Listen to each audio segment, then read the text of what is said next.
వేటకి వెళ్ళానండి. ఆ గోదావరి దగ్గర వేట వేస్తున్నారండి. ఆ వేట దగ్గర నుంచి రొయ్యలు తీసుకొచ్చానండి. ఇవ్వండి రొయ్యలు ఇప్పుడు శుభ్రం చేసుకుందామండి.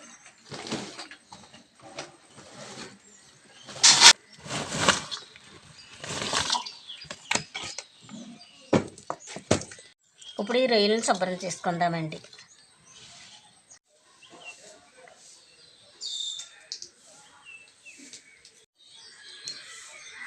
గోదావరి వచ్చేటప్పుడే ఈ రొయ్యలకి చెన పడుతుందండి. ఇది చెన అంటే ఇది గుడ్లండి. ఈ ఆగస్టు నెలలోనే ఈ రొయ్యలకి కొత్త నీరుకి చెన ఉంటుందండి. ఇదిగోండి రొయ్య. ఈ గోదావరి రొయ్య చాలా రుచిగా ఉంటుందండి.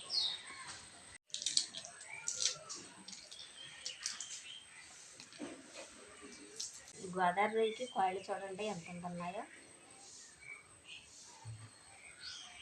రొయ్యలు నీట్గా చేసేసి శుభ్రంగా కడిగేసానండి. ఇప్పుడు ఇందులో ఉల్లిపాయలు పచ్చిమిరపకాయలు కట్ చేసుకుందామండి.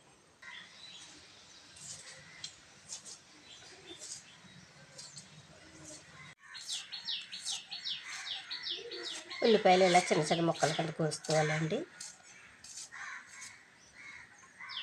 కేజీన్నర రొయ్యలండి. ఈ కేజీన్నర రొయ్యలు పైన కొబ్బరి తీసేస్తే కేజీ రొయ్యలు ఉన్నాయండి. అలాగే ఈ రొయ్య కొన్న కాళ్ళు కూడా సపరేట్గా కూర వండుతానండి. ఈ రొయ్య కాళ్ళు కూర చాలా రుచిగా ఉంటుందండి. అందులో గుజ్జు ఉంటుందండి కాళ్ళలో. అలాగే ఈ కేజీ రొయ్యల్లోకండి 4 ఉల్లిపాయలు 5 పచ్చిమిరపకాయలు కోసానండి. ఇప్పుడు వంట మొదలు పెట్టుకుందామండి.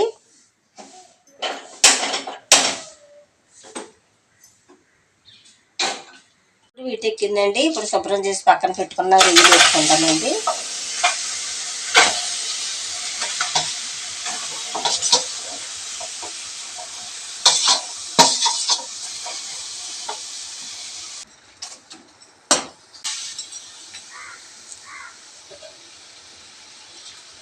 ఐదు నిమిషాలు ఎలా మగ్గనిద్దామండి.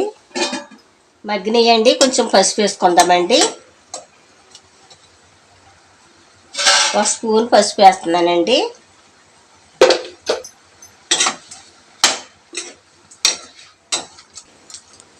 ఈ రొయ్యల్ని నూనె వేయకోకుండా ఉట్టియే ఇలా మగ్గనివ్వాలండి.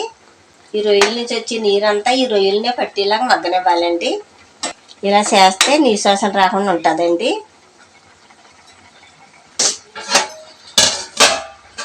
కొంచెంసేపు మగ్గనిద్దాం.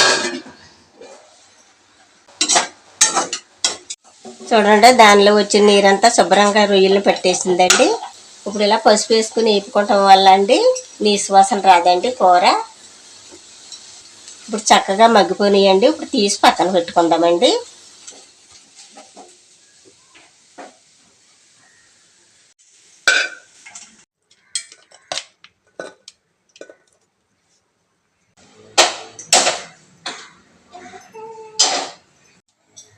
మూకుడు వీటెక్కిందండి. ఆయిల్ పోసుకుందాం.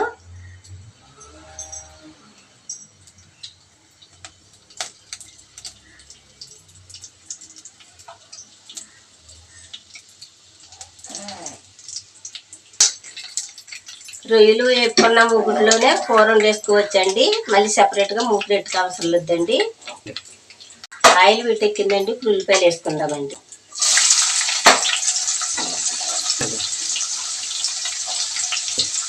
అలాగే పచ్చిమిరపకాయలు కూడా వేస్తున్నాను.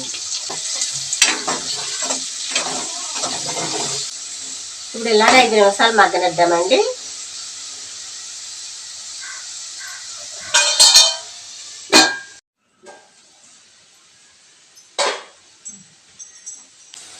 ఉల్లిపాయలు పచ్చిమిరపకాయలు మగ్గిపోయినాయండి. ఇప్పుడు ఇందులో వేయవలసినవన్నీ వేసుకుంటామండి. చిటికెడు పసుపు వేస్తున్నానండి. కొంచెం కళ్ళుప్పు వేస్తున్నానండి. అలాగే కారం వేస్తున్నానండి. ఇప్పుడు ఈ ఉప్పు కారం బాగా కలిసిలా కలుపుకుందామండి. కొంచెం అల్లం వెల్లుల్లిపాయ పేస్ట్ వేస్తున్నానండి.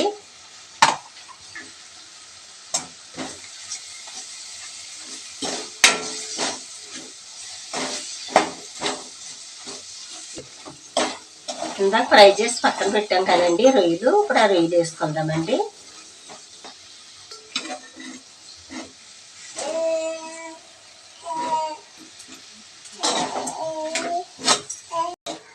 ఉప్పు కారం ఈ రొయ్యలు పట్టేలా బాగా కలుపుకోవాలండి. కొంచెం నీళ్ళు పోసుకుందామండి.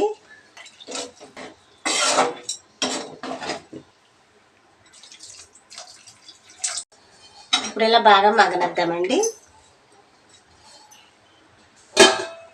ఈ రొయ్యల కూర తయారయ్యే లోపు అండి రొయ్యల కాళ్ళు ఉన్నాయి కదండి, ఆ రొయ్యల కాళ్ళు కూడా కూర చేద్దామండి.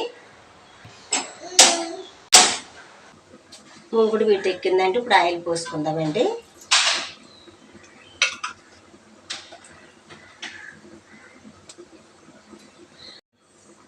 ఆయిల్ వీటెక్కిందండి. ఇప్పుడు ఉల్లిపాయలు పచ్చిమిరపకాయలు వేసుకుందాం. ఈ రొయ్య కాళ్ళు కూర అండి సపరేట్గా వండుకుంటే చాలా బాగుంటుందండి. ఈ ఉల్లిపాయలు కొంచెం మగ్గనిద్దామండి. ఉల్లిపాయలు మగ్గిపోయి అంటే ఇప్పుడు ఇందులో వేయవలసినవి అన్నీ వేసుకుందామండి. ఇప్పుడు పసుపు వేసానండి. ఇదిగోండి కొంచెం కళ్ళు ఉప్పు వేస్తున్నానండి.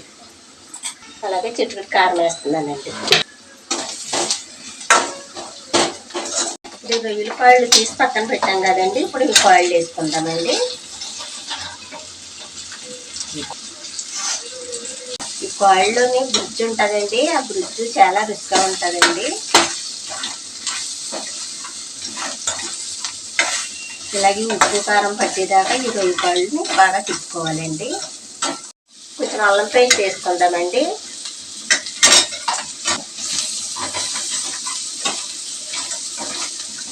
కాసేపు మగ్గనిద్దామండి.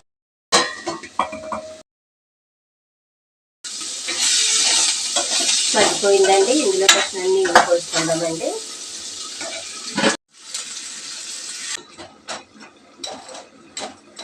ఒక 5 నిమిషాలు మగ్గనిద్దామండి.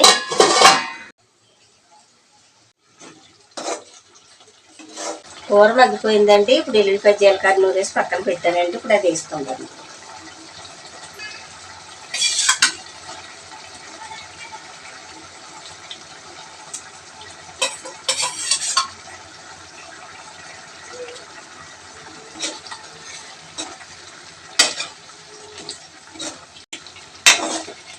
ఈ రొయ్యల కూరకే ఎల్లుల్లిపాయ జీలకర్ర వేసుకుంటేనే రుచిగా ఉంటుందండి. మా సైడ్ అయితే మేము ఎల్లుల్లిపాయ జీలకర్ర వేసుకుంటామండి. ఎల్లుల్లిపాయ జీలకర్ర ఇప్పుడే కదండి వేసాను. ఒక 5 నిమిషాలు మగ్గనిద్దామండి.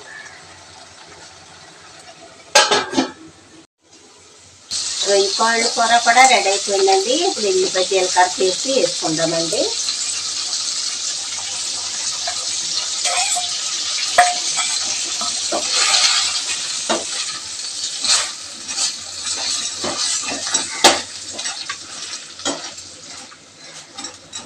కొంచెం గరం మసాలా వేసుకుందామండి.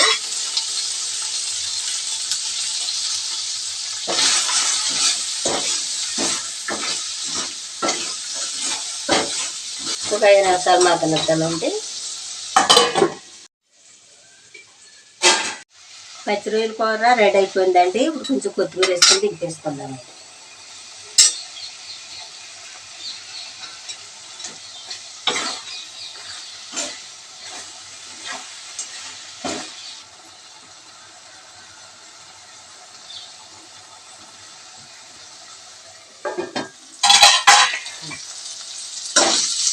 రొయ్య కాళ్ళు కూర కూడా రెడీ అయిపోయిందండి. ఇప్పుడు ఇది కూడా పొయ్యి కట్టేసుకుందామండి.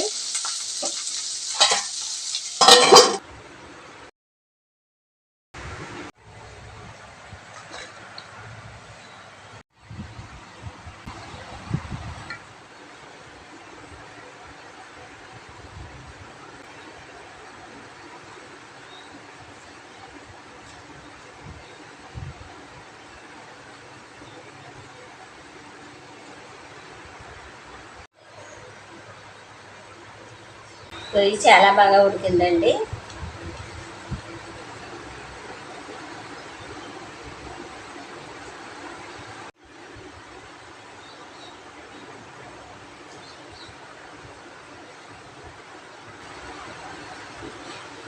పచ్చి రొయ్యల కూర చాలా బాగుందండి.